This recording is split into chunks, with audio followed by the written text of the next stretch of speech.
Hey guys, welcome back to my channel. So as you can see, I'm all decked out for fall. Hopefully it cools down. I live in Texas and it is literally 100 degrees every single day. So I'm trying to channel the fall energy into my home. And I thought today I would give you guys a fall books recommendation, but I'm doing this a little bit differently because I broke these recommendations into categories. These are all books that I feel most accurately encompass fall. So yes, I broke them up into categories. I have 4 different categories depending on what type of fall books you're looking for. So the 4 categories are dark gothic, mystery, forest aesthetic, and emo boys. And I'll explain each category a little bit more when we get to it. But a couple things before we get into these recommendations. None of these books are horror or scary. I am saving all of my horror and scary, spooky book recommendations for October. So this is really more of a fall books recommendation. And if you're looking for spooky horror books, definitely wait for October because I'm gonna have so many recommendation videos. So let's just get into it. The first category that I'm recommending is dark gothic. So these are all books that are a little bit on the darker side. A lot of them have a dark academia setting or like a dark Victorian type of vibe. So the first book is literally the only dark academia book that I recommend as of right now, and that is If We Were Villains by M.L. Rio. So this is a dark academia book that takes place at a school for Shakespeare actors, and we're following a troupe of actors as they're performing different Shakespeare plays throughout the book, but we're also following this murder that happens. So when the book starts, it is one of the main characters is just now getting out of prison for murder, and he's finally ready to tell the truth of what happened many years ago when he was at school. And so we flash back to them all at school and we find out what leads up to the murder, and this book is just so good. If you're looking for those dark academia vibes with like a murder mystery, this one is amazing. The next one is Jane Steele by Lindsay Fay. This is a Jane Eyre retelling, but it's a little bit different because in this book, the actual book of Jane Eyre exists, and it's like the main character's favorite book, and throughout this book she remarks on how similar her life is to Jane Eyre. So basically the main difference between this is that in this, Jane Steele is a serial killer. She has had a very difficult life from a very young age. She was abused by different men in her life, and so that kind of sparks this need to kill bad men. And so this book is following a good chunk of her life. We're following her from when she was a young child,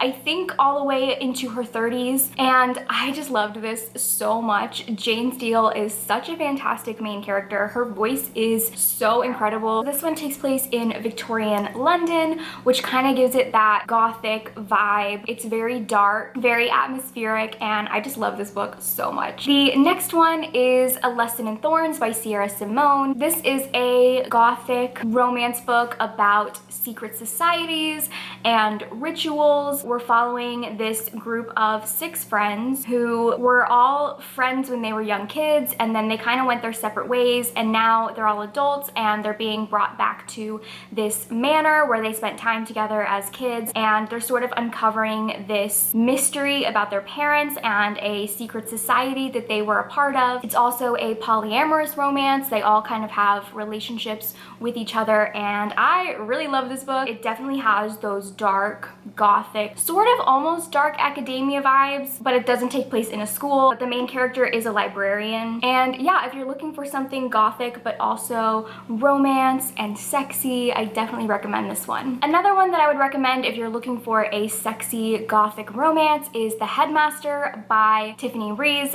This follows a woman who takes a position as a teacher at this all-boys private school, and she is immediately drawn to the sexy headmaster of the school, but there's a lot of mystery going on in the school. Every night she keeps seeing ghosts and she doesn't know if it's real or not. whatnot. I really loved this, and so this is definitely like a really good gothic ghost romance. The next one is The Witch of Willow Hall by Hester Fox, and this follows a family from Salem, Massachusetts, and they are basically driven out of town because of a scandal in their family. So they move to this new town into Willow Hall, and while they are there, the three daughters of the family are all being lured in by this dark energy around the manor. They discover that they might have magical powers. I really liked this. It's definitely very light on the witchy magic elements. It's more like a subtle hint of magic. I would say that this reads like a historical romance mixed with like a gothic witch story. It's very atmospheric. And then the last one for the dark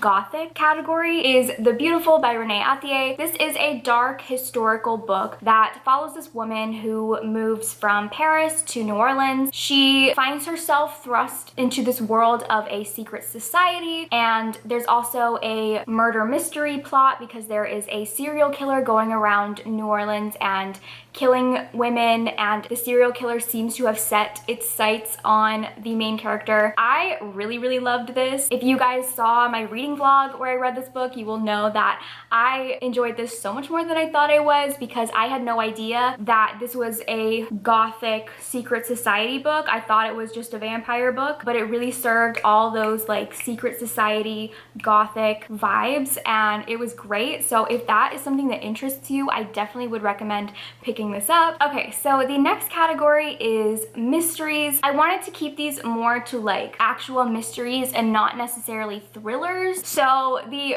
first book I'm going to recommend is a series that I love so much, and that is the Veronica Speedwell series by Diana Raybourn. These are the first two books. So the first book is A Curious Beginning, and the second book is A Perilous Undertaking.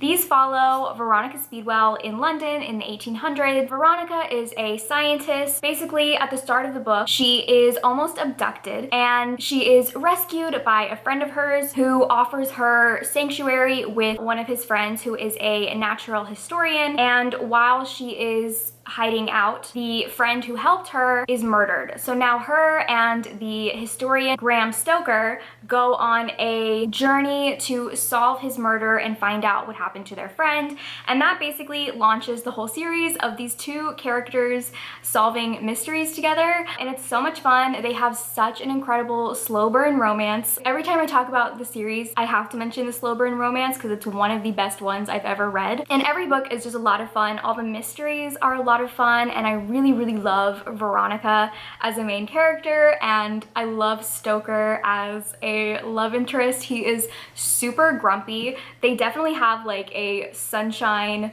grumpy dynamic. Okay, so the next mystery is Sadie by Courtney Summers. So this follows a girl named Sadie who, after the murder of her little sister, she goes on a journey to get revenge on the person who killed her sister. And basically this book is following a true crime podcast that is looking into the disappearance of Sadie after she goes on this quest for revenge. So throughout the book, you're following along the podcast where they are tracking Sadie's movements and interviewing different people that she came into contact with. I gave this 5 stars. I definitely recommend listening to the audiobook because it is a full cast and it actually feels like you're listening to a true crime podcast. I definitely did not expect to love this as much as I did. And if you like true crime and revenge stories, I really think that you're gonna love this. The next one is The Roanoke Girls by Amy Engel. This is like a Southern Gothic family drama mystery. It takes place in 2 timelines. One of them is present day, when our main character is brought back to her home after the murder of her cousin, and they're trying to figure out what happened to her. And then we also see in 15 years in the past, when she was a teenager, she goes to live with her grandparents and her cousin, and there is all these secrets about her family that she learns, all these very dark secrets. It is very creepy. This is definitely one of those books that's almost like you're watching a train wreck unfold, and even though like it's gross and you want to stop reading, you cannot look away. I really enjoyed this book. It's not one that I hear a lot of people talking about, but I thought it was really great. It kind of has like Sharp Objects vibe, but it's really great, really haunting, very creepy. Okay, so the next category is forest aesthetic. So basically I'm using this category to encompass any books that take place in a forest or have a very heavy like woodsy vibe to it. So the first one that I'm going to recommend is Silver in the Wood by Emily Tesh. This is a short kind of like fantasy folklore story about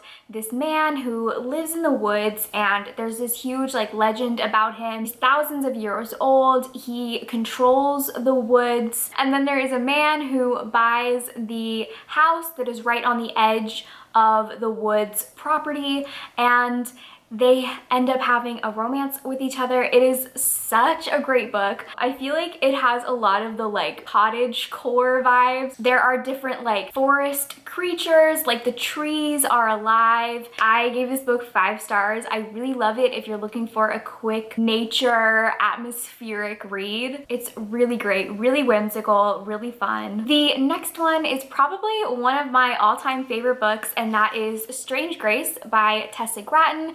So this is a fantasy kind of horror novel that takes place in this town on the edge of the Devil's Forest, and every 7 years on the Slaughter Moon, the town has to sacrifice their best boy into the forest to the devil, and that will allow them to have 7 more years of prosperity and good luck. This year, the Slaughter Moon rises too early, and they have to sacrifice another boy, and we're following 3 different perspectives of different people in this village, and the 3 main characters have a polyamorous relationship with each other, and I really loved this book. If you're looking for a dark, creepy book with magic and the devil, I definitely recommend this. This is one of those books where the actual setting is almost like a main character, and I love books like that. This is one of my all-time favorite books. I cannot recommend it enough. It is so great and so lyrical and beautiful. And then the last forest book I'm going to recommend is An Enchantment of Ravens by Margaret Rogerson. So this is a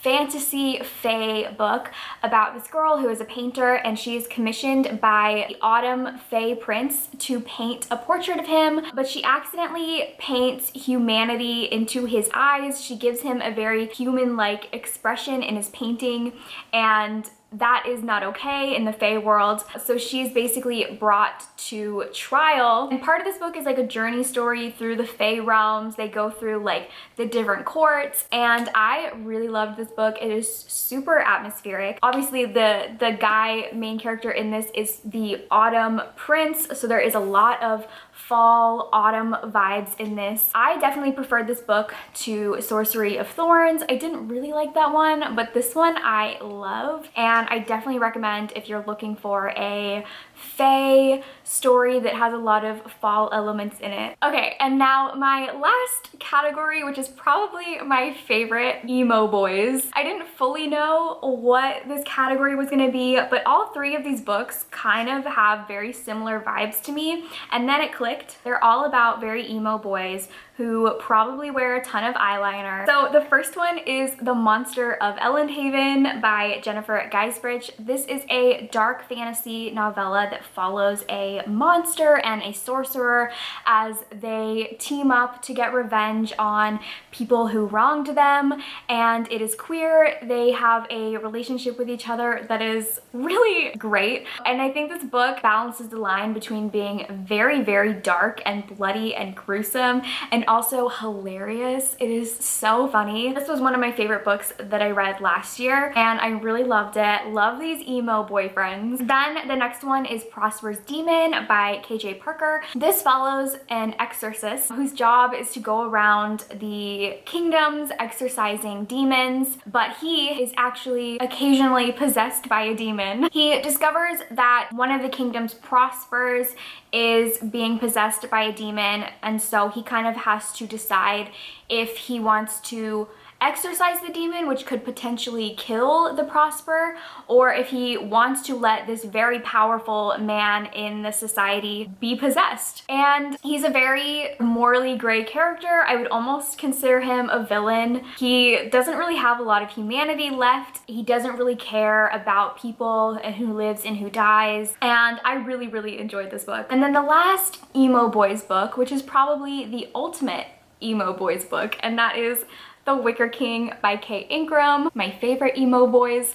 So this follows Jack and August, who are longtime best friends, and they have a very codependent relationship with each other. It's very unhealthy, and throughout the book, Jack begins to have hallucinations. He starts to see things that aren't there, like he sees almost this fantasy world among the real world. He sees creatures and castles and just things that aren't there. And so throughout the book, Jack and August are trying to figure out if what he's seeing is real, if this is a real fantasy world that he's seeing, or if there's something mentally going on with Jack. This is also a queer romance. They have a relationship with each other as well as a relationship with another girl, so it is polyamorous. I love this book so much. I loved the relationship between Jack and August. As unhealthy as it was, they were just so connected to each other. It was like really gut-wrenching and beautiful at times. I cannot recommend this book enough. So those were all of my fall book recommendations. Definitely let me know in the comments if you have any fall recommendations for me, because I'm definitely looking for some. Thank you guys for watching, and I will see you in my next video. Bye!